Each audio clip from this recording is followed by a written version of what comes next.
اعلیٰ حضرت فرماتے ہیں سیدی ماں، پہلی ماں، کہف امن و اما، حق گزارے رفاقت پہ لاکھوں سلام۔ آپ فرماتے ہیں جس طرح اصحاب کہف کو اس غار کے اندر جا کے سکون ملا تھا، اس طرح ہماری پہلی ماں کے پاس جا کے ہمارے نبی کو سکون ملا کرتا تھا۔ قرآن مجید سورہ احزاب کی آیت نمبر 6 میں اللہ کریم نے فرمایا النبی اولیٰ بالمؤمنین من انفسہم، یہ نبی مومنوں کی ان کی جانوں سے بھی زیادہ مالک ہے۔ وازواجہ امہاتہم، اور فرمایا نبی پاک کی ازواج مومنوں کی مائیں ہیں۔ حضرت خدیجہ الکبریٰ رضی اللہ تعالیٰ عنہ پہلی ماں ہیں مومنوں کی۔ حضرت خدیجہ الکبریٰ رضی اللہ تعالیٰ عنہ اس دور کے اندر جس دور میں ابھی اسلام نہیں آیا تھا، ابھی پردے کے احکام نہیں آئے تھے، ابھی عورتوں کے بارے میں وہ سارے احکامات نازل نہ ہوئے تھے جس کی پابند ایک مسلمان خاتون ہوتی ہے، اس زمانے میں بھی حضرت خدیجہ الکبریٰ پردے کی پابند تھی۔ اس دور کے اندر بھی حضرت خدیجہ الکبریٰ سچ بولا کرتی، اس دور کے اندر بھی جناب خدیجہ الکبریٰ کے مزاج میں نفاست تھی۔ بہت بڑے تاجر کی بیٹی تھی، بہت بڑے، اور باپ کے انتقال کے بعد حضرت خدیجہ نے خود تجارت سنبھالی، خود۔ یہ کیسی تاجرہ ہے جو کبھی گھر سے باہر نہیں نکلی؟ یہ کیسی تاجرہ ہے جنہوں نے کبھی جا کے کسی آدمی کے ساتھ گفتگو نہیں کی؟ یہ کس قسم کی تجارت پیشہ خاتون ہے جو کبھی مارکیٹ اور بازار نہیں گئیں؟ لیکن مکے میں جن کا مال سب سے زیادہ بکتا تھا وہ حضرت خدیجہ الکبریٰ ہے۔ وہ کسی شخص کا تعین کرتی، کہتی سرمایہ میں لگاؤں گی، محنت تو کرے گا، اور وہ ڈیل بھی جب ہوتی نا اس شخص کے ساتھ گفتگو ہوتی تو وہ بھی ڈائریکٹ حضرت خدیجہ نہ کرتی، بلکہ آپ کی یہ خادمہ تھی حضرت نفیسہ، بعد میں وہ مسلمان ہوئی، ان کی ذمہ داری ہوتی، وہ خاتون جا کر اس آدمی سے گفت و شنید کرتی۔ حضرت خدیجہ کا مال لے کے لوگ جاتے مکے میں، جب سب لوگوں کا نقصان ہوا نا جس سال، جناب نفیسہ کہتی ہیں جس سال سارے مکے والوں کا مال ڈوب گیا، حضرت خدیجہ کو اس سال بھی اللہ تعالیٰ نے 11 گنا نفع عطا فرمایا، اس سال بھی بڑا نفع دیا، حالانکہ تجارت کے ساتھ نہیں، ابتدا اسلام میں۔ اور پھر عجیب بات یہ ہے کہ 2 دفعہ شادی ہوئی، 2 دفعہ بیوہ ہوئی، 2 دفعہ شادی ہوئی، 2 بیٹے تھے حضرت خدیجہ کے۔ نبی پاک صلی اللہ علیہ وسلم سے قبل آپ کے 2 بیٹے تھے، ہند اور حالہ، دونوں مسلمان ہوئے، دونوں حضور کے صحابی ہوئے۔ 2 شہزادے تھے حضرت خدیجہ کے، 2 دفعہ پہلے شادی ہوئی، دونوں خامد انتقال کر گئے، عرب کے بڑے بڑے، اور حضرت خدیجہ بنو قریش میں سے ہیں، 3-4 نسلیں اوپر جا کر ان کا خاندان نبی پاک صلی اللہ علیہ وسلم کے ساتھ مل جاتا ہے۔ حضرت خدیجہ کا 2 دفعہ نکاح ہوا، آپ بیوہ ہو گئیں، دونوں دفعہ خامد وصال کر گئے۔ بڑے بڑے مکے کے سرداروں نے پیغام نکاح دیا، حضرت خدیجہ خاموش رہی، نکاح نہیں کیا۔ لوگوں نے بڑی وجوہات بیان کی، الگ الگ باتیں لکھی۔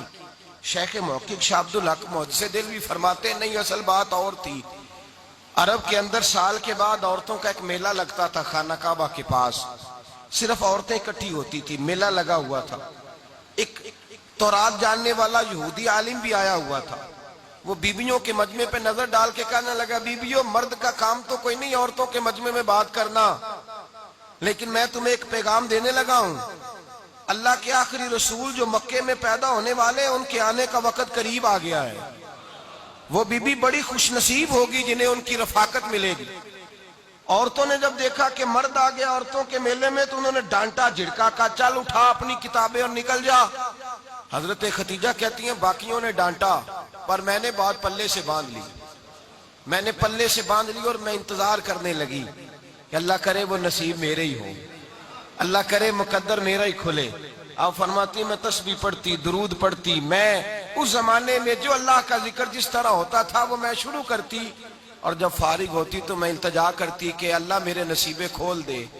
کہتی ہیں آہستہ آہستہ آہستہ آہستہ میں حضور کی تعریف سننے لگی، آہستہ آہستہ تعریف سننے لگی۔ نبی پاک صادق ہیں، امین ہیں، سچے ہیں، دیانتدار ہیں، اس برے اور میلے معاشرے میں بھی وہ سب سے اعلیٰ بھی ہیں اور سب سے اجلے بھی ہیں، وہ سب سے پاکیزہ ہیں۔ میں سننے لگی تعارف، آہستہ آہستہ میں ان کی گرویدہ ہونے لگی۔ ادھر نبی پاک صلی اللہ علیہ وسلم اپنے چچا جناب ابو طالب کے پاس رہتے تھے، قحط آ گیا، حالات بگڑ گئے۔ حضور سید عالم صلی اللہ تعالی علیہ وسلم سے چچا کہنے لگے بیٹے اگر مال تجارت لے کے شام جاؤ تو بڑا نفع کماؤ گے، ہمیں ضرورت بھی ہے، اور اگر ہو سکے تو ختیجہ کا مال لے کے جاؤ۔ حضرت ابو طالب نے کہا ہو سکے تو سیدہ ختیجہ کا مال لے کے جاؤ۔ نبی پاک نے کہا چچا میں نہیں کہوں گا کسی سے جا کے، میں نہیں کہتا کسی سے جا کے، جو میرے نصیب میں ہوگا میرا رب خود عطا فرمائے گا، میں نہیں کہوں گا۔ مصطفیٰ نے تو نہیں کہا۔ حضرت ختیجہ رضی اللہ تعالیٰ عنہ کہتی ہیں میں نے خود اپنی خادمہ کو بھیجا، میں نے کہا جا کے پوچھو تو صحیح کہ میرا مال قبول ہوتا بھی ہے کہ نہیں، پوچھو۔ نبی پاک صلی اللہ علیہ وسلم سے پوچھا، حضرت ختیجہ کی خواہش ہے کہ آپ مال لے کے جائیں، حضور نے قبول کر لیا۔ جناب ختیجہ الکبریٰ رضی اللہ تعالیٰ عنہ کے غلام تھے، میسرہ ان کا نام تھا۔ جناب ختیجہ نے ان کو ساتھ بھیجا، فرمایا تین باتیں ارشاد فرمائی، تین باتیں۔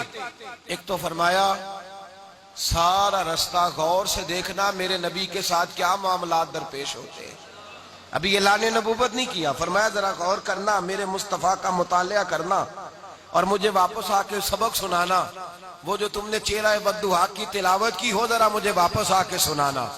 جنہاں نے دل بر جانی ڈٹھا ہو اکھیاں ہی تک لیاں، تو ملے ہوں تے ساجن ملیا ہوں ناساں لگ پئیاں، ذرا جا کے نا تلاوت کرنا اور مجھے اور دوسرا فرمایا تم میرے غلام ہو تو مصطفیٰ کے بھی غلام بن کے رہنا، میں سنتی ہوں کہ کردار کے، افکار کے، نظریات کے، عظمت کے بلند و بالا، وہ جیسے کہیں ویسے کرنا۔ اور تیسری حضرت ختیجہ نے نصیحت فرمائی، فرمایا محمد ابن عبداللہ صلی اللہ علیہ وسلم کی رائے سے اختلاف نہ کرنا، یہ چلتے ہوئے معاہدہ کیا، جو وہ کہہ دے سو کر جانا۔ غلام کہتے ہیں میں ساتھ گیا، باتیں میں نے سن لی، لیکن جب سفر شروع ہوا نا ابھی چند منزلیں طے ہوئی تھی، میں نے کہا ختیجہ آپ نے کیا نصیحت کرنی تھی، ان کے ساتھ جو رہے گا وہ ان کا غلام ہی بن جائے گا، ان کے ساتھ جو رہے گا تو اجے میرا محبوب نہیں ڈٹھا جن ویکھ کے چن شرماوے، جے رکھے ہاتھ پھلاں وچ ہاتھ نال پھلاں رل جاوے، تے ادھی راتی چن چڑھ جاندے جدوں جلوہ فرماوے۔ مایا جو بھی ساتھ رہتا غلام ہو جاتا۔ میسرہ کہتے میں گیا، تجارت شروع ہوئی، کہتے ہیں نبی پاک صلی اللہ علیہ وسلم جب منڈی میں پہنچے تو لوگ قسمیں اٹھا اٹھا کے مال بیچ رہے تھے۔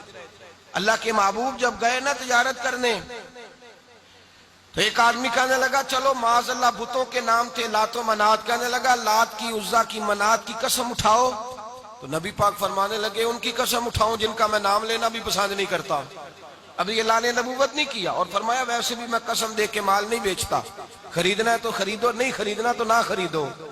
کہتے ہیں لوگ قسمیں اٹھا اٹھا کے پیچھے جاتے تھے، پر میرے نبی جس سے رخ پھیرتے تھے وہ نبی پاک کے پیچھے ہو جاتا تھا۔